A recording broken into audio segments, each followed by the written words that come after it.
सबसे पहले संकल्प जी एंड अर्पिता जी कॉन्ग्रेचुलेशंस गाने को लेके। जैसा 1.2 लाख व्यूज मैंने जब लास्ट टाइम देखा।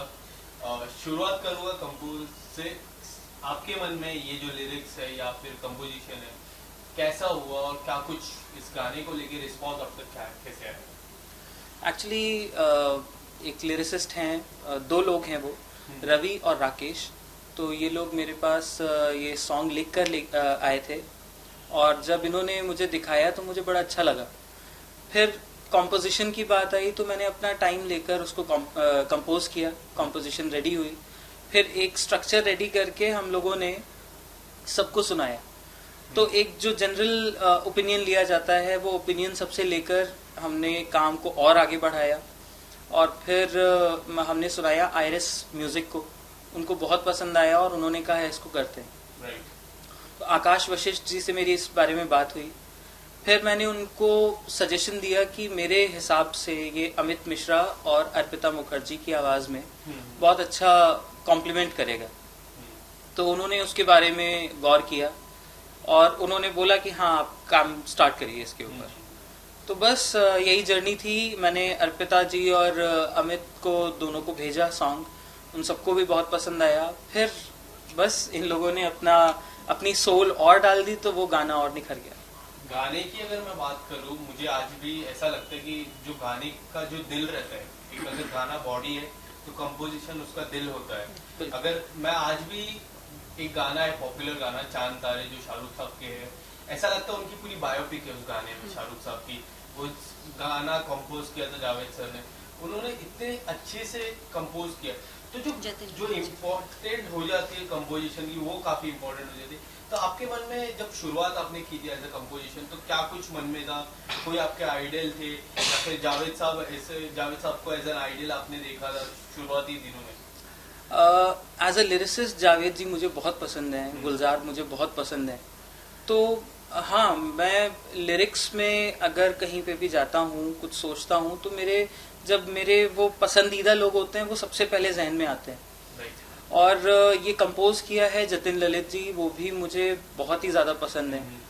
तो कहीं ना कहीं देखिए जब कॉम्पोजिशन और लिरिक्स की बात होती है तो वो स्टार्ट जो होता है, जो उसका फील होता है, जो उसकी आत्मा होती है, वो अगर आप समय देकर उस पर अच्छा काम करके अगर रेडी करते हैं तो वो कहीं ना कहीं मेलोडी आगे जब लोगों तक पहुंचती है तो आप धैर्य रखिए। पेशेंस बहुत जरूरी है एक म्यूजिशियन के लिए, एक क्रिएटिव इंसान के लिए।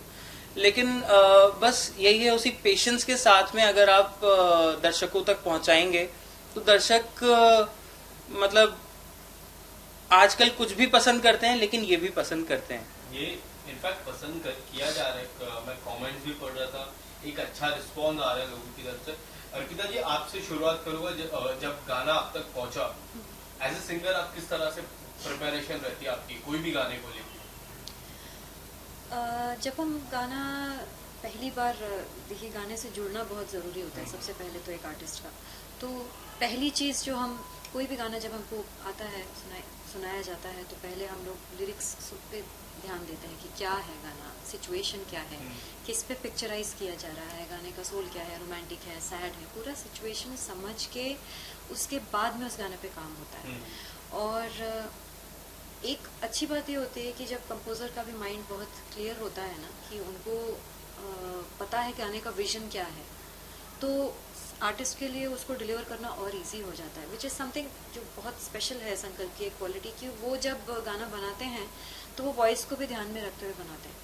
तो जिस आर्टिस्ट की वॉइस होगी और वो गाना क्या है, क्या कहना चाह रहा है, कहाँ पे उनको हस्की वोकल चाहिए, कहाँ पे शार्प चाहिए, कहाँ क्या चाहिए, वो बहुत क्लीन उनके दिमाग में एक मैप रहता है, एक ग्राफ रहता है और उसको डिलीवर करना प्रोफेशनली हमारा काम है। But it is a process जो कि ऑफकोर्स फॉर मी प्रिपरेशन वहाँ पे आती है कि जो जस्ट फर्स्ट अपने आप को उस गाने में ढालिए और कंपोजर का जो विजन है उसको समझिए और उसको डिलीवर कीजिए। That is what I try to do effectively.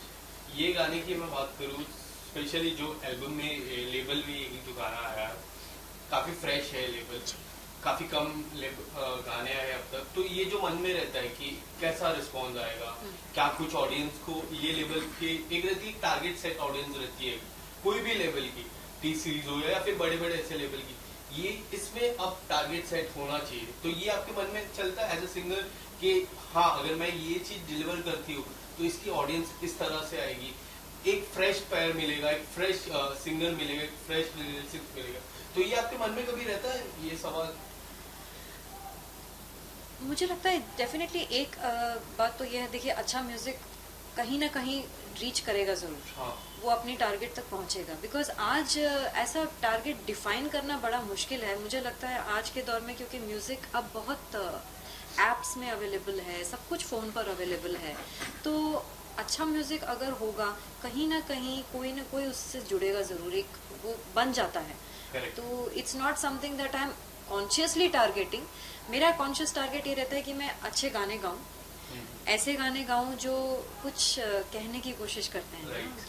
जो एक रूह वाली बात होती है, चाहे वो सैड गाना हो, चाहे वो रोमांटिक गाना हो, कोई भी गाना हो, अगर मेलेडी है तो मेलेडी कहीं ना कहीं जरूर दिल को छूती है और वो ऑडियंस को हिट करेगी ही, तो मेरा वही टारगेट। इंडिपेंडेंट सॉन्ग्स होते हैं, जी, जिस तरह आजकल एक ऐसा दौर चल रहा है, दो ही दौर चल रहे हैं, एक तो जो पुराने गाने को नए गाने करते ये दौर है, और एक जो ये दौर है इंडिपेंडेंट गाने को लेके। As a independent singer, how blessed do you feel to be in that era? I genuinely feel blessed and honestly मुझे लगता है कि इंडिपेंडेंट म्यूजिक में फर्क क्यों हो जाता है कि it is an artist self expression, right, self expression भी है, और दूसरी चीज आप एक नई चीज पे काम कर रहे हैं, ये कोई ऐसी चीज नहीं है जो बनी हुई है, जो बनी हुई है उसकी फ्रेशनेस अपने आप में इंटैक्ट है, लेकिन वो चीज बन चुकी है और उसे मेरे ख्याल अनछुआ छोड़ देना ही बेटर रहता है। ये मेरा पर्सनल ओपिनियन है, आई एम नॉट लाइक मैं यहाँ पे क्रिटिकल उसमें नहीं बोल रही हूँ, बट मुझे ऐसा पर्सनली फील होता है कि जो क्लासिक्स हैं जो बन चुके हैं वो किसी और का क्रिएटिव प्रोसेस है, क्रिएटिव थॉट है, वो गाने एक बन चुके हैं और वो हमारे जहन में बैठे हुए हैं, तो उनके साथ ज्यादा छेड़छाड़ न करते हुए बेटर है कि क्योंकि म्यूजिक एक क्रिएटिव प्रोसेस है, आप नए गाने बनाइए, नई चीजें तैयार कीजिए और उनमें अपने आप को जब आप डालेंगे तब आपकी अपनी आइडेंटिटी निखर कर आएगी, वो मेरी अपनी पर्सनल इंडिविजुअल आइडेंटिटी होगी, मेरी आवाज होगी, मैं क्या कहना चाह रही हूँ वो चीज आगे होगी, बुलंद होगी। चल बादल बादल को लेके आपका इनपुट क्या था जब आपने ये गाने को लिरिक्स में देखा? कोई आपका जो इनपुट था कि आपको लगा कि हाँ ये अगर इस वे में जाता है गाना तो ऑडियंस के दिल को और छुएगा, कुछ ऐसा इनपुट अगर आप शेयर करना चाहो?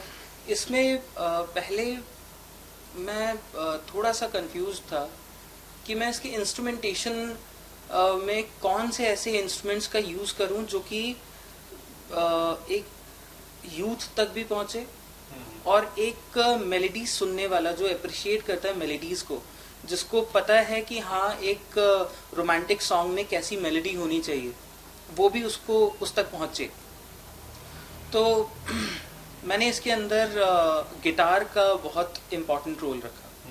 गिटार और जो बैकिंग है पूरी वो मेजरली गिटार पर रखी है, सो दैट आजकल आपने देखा होगा आजकल के जो बच्चे हैं, यंग जनरेशन है, वो गिटार कंधे पे टांग के घूमते हैं, तो उन गिटारिस्ट को भी एक सॉन्ग ऐसा मिले जिससे वो कहीं पे भी उसको परफॉर्म कर सके। और मेलोडी मैंने इसीलिए बिल्कुल ऐसी रखी है जो कि हर इंसान कभी भी कहीं भी गा सकता है। तो वो मेजर जो इंस्ट्रूमेंटेशन मैंने करा वो गिटार पर किया है, तो ऐसे ही फिर इसका पूरा अरेंजमेंट हुआ। रिकॉर्डिंग के वक्त क्या कुछ आपके मन में रहता है, क्योंकि एज अ कॉम्पोजिशन जब रिकॉर्डिंग होती है काफी सारे इनपुट्स होते हैं, सिंगर अपना काम करता है, बट एक रहता है कि हाँ अगर ये इस तरह से हो, कॉम्पोजिशन का काम मेन रहता है कि रिकॉर्डिंग वक्त एक मेजर इम्पोर्टेंट रोल रहता है। आप अगर इस गाने को लेके आपका क्या मेजर रोल था रिकॉर्डिंग के टाइम? देखिए एक कंपोजर के पास एक विजन होता है और वो विजन जो होता है साथ में एक कंपोजर को मैं एक दूसरे शब्दों में बोलूंगा वो एक टीचर भी होता है उस दौरान जिस दौरान गाना रिकॉर्ड हो रहा है। तो वो कहीं ना कहीं एक जहन में जो चीज़ रहती है कि जो चीज़ मुझे चाहिए वो सामने वाला सिंगर उसको दे, प्रेजेंट करे उसी तरीके से जैसे मैं चाह रहा हूँ। तो मैं अपना 100% देने की कोशिश करता हूँ कि जिससे जल्दबाजी कुछ नहीं, आराम से करेंगे, लेकिन जो मुझे चाहिए वो आप दीजिए।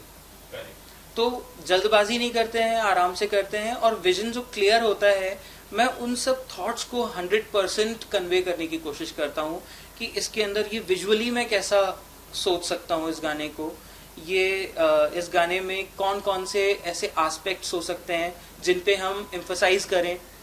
ये सब चीज़ें बहुत सारी दिमाग में रहती हैं और ये उस समय पे सिंगर को कन्वे करना बहुत ज़रूरी होता है।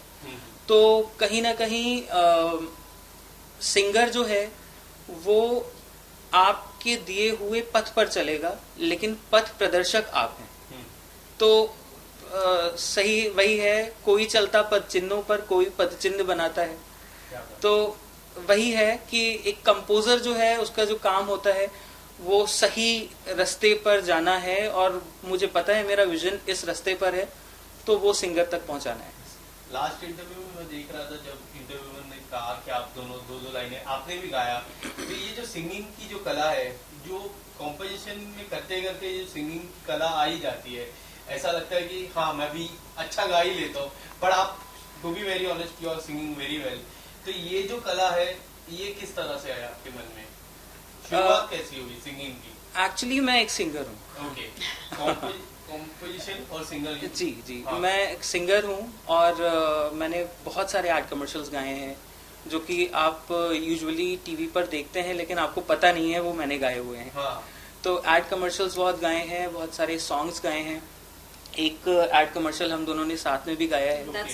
तभी हम पहली बार हम उसी एड कमर्शियल से मिले, और उसके बाद में हमने गानों की झड़ी लगा दी। और अभी ये गाना है, शुरुआत है। अभी आने वाले समय पे आपको मेरी कॉम्पोजिशन और अर्पिता जी की वॉइस में गजल भी मिलेगी, मेरी कॉम्पोजिशन और अर्पिता जी की वॉइस में सैड सॉन्ग भी मिलेगा, मेरी ही कॉम्पोजिशन और अर्पिता जी के सिंगिंग में एक एपिक टाइप का एक म्यूजिक है जो कि मिर्जा गालिब का है। हाँ। वो भी आपको सुनने को मिलेगा। तो बहुत कुछ आ रहा है, पाइपलाइन में कुछ प्रोजेक्ट्स हैं जिनके बारे में इवन एक हमने हॉरर टाइप का भी गाना किया। ये भी नहीं छोड़ा।